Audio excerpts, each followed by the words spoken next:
தளபதி அவர்களுக்கு வணக்கம். இங்க அமர்ந்திருக்கும் அனைவருக்கும் வணக்கம். அன்னையிலிருந்து தளபதி அவர்கள் நீட்டை அப்போஸ் பண்ணிட்டு இருக்காரு. இன்னி வரைக்கும் அதே ஸ்டாண்ட்ல இருக்காரு. அரசியலுக்கு எத்தனையோ பேர் நீட்டை ஒழிப்போம்னு சொல்லிட்டு நாங்க கொடுத்த லெட்டர்ஸை ஒழிச்சு மட்டும்தான் வச்சாங்க. ஆனா சார் மட்டும்தான் அதுக்கு ஒரு பெர்மனன்ட் சொல்யூஷன் கொடுத்திருக்காரு. கரண்ட் லிஸ்ட் அப்புறம் மாநில பட்டியல் அதெல்லாம் சுட்டி காட்டினது தளபதி அவர்கள் மட்டும்தான்.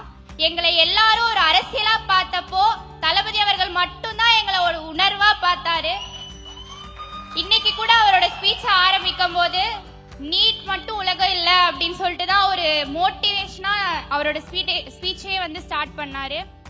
அவர் அரசியலுக்கு வந்தா ஒரு மாற்றம் வரும், அதுதான் நடக்கவும் போகுது. விஜய் சார் அப்படின்னா வெற்றி, வெற்றி அப்படின்னா விஜய் சார். இது என்னைக்குமே மாறாத உண்மை. நன்றி.